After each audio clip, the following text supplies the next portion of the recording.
Yan, so good morning. What's up mga ka-Jegski, no? Meron tayong isang pasyenteng NMAX version 1 dito na ang problema ay cam bearing. Sa ibang shop ginawa. Ngayon, dinala to dito nang hindi umaandar at bukod doon, yung minor, abnormal. Kahit anong gawing calibration natin sa TPS at sa ISC, ayaw magtino nung kanyang minor.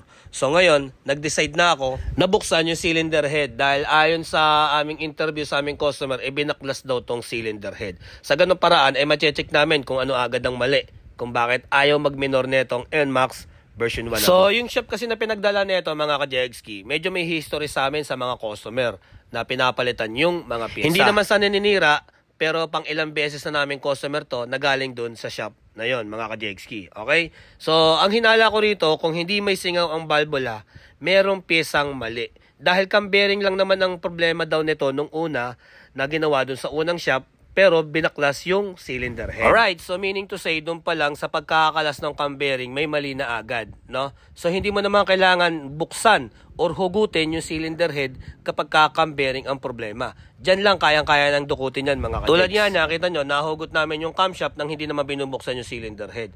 So medyo duda na ako dito sa camshaft mga ka-Jegski. Stock yung profile niya, pero mukhang hindi genuine or original yung camshaft. Ayan. So talaga sinusuri namin na maigi kung original ba to or hindi. So sa palagay ko mukhang hindi nga to original kasi yung dulo nito sa pin magkaiba. Ibang-iba at malayong malayo sa original. So ibig sabihin malamang sa malamang ito po ay replacement camshaft, which is hindi naman pinapalitan ni sir dahil cam bearing nga lang daw yung problema nung kanyang motor. So tinanong ko si bossing kung pinalitan yung camshaft, hindi daw. At ito naman yung ating cylinder head, kung mapapansin ninyo, punong-puno ng gasket.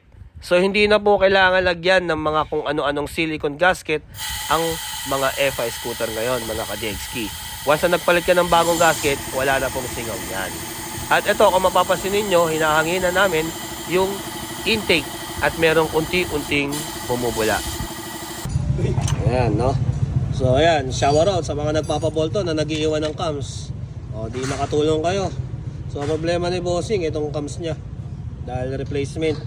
So, ayan, yung mga iniiwan nyo, hindi naman namin binibenta yan, itinutulong din namin.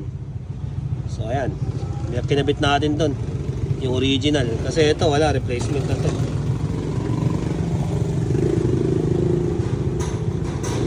Ayan na. So, okay na yung minor. Ang ganda na yung minor niya. Back to standard. Kanina, talagang hirap pag minor ito. Sobrang taas, hindi mo maandar. Dinala rito. Kahit anong calibrate, hindi makuha. No? So, kahit anong calibration, kahit yung standard parameter na yung GPS voltage, saka yung ISC value, ayaw tumino ng minor. Hindi mo mapapaminor ng ganito. Gawa nga ng dahil sa camshaft. Replacement yung camshaft na. Stock naman yung camshaft. Yun nga lang, replacement. So, hindi talaga magmi-minor na maganda. Alright? Kaya dinala na dito ni bossing. So, ayun lang mga ka-Jegs. Siyempre, lagi nyo tatandaan. Brut-brut. Mga may alam. Peace out.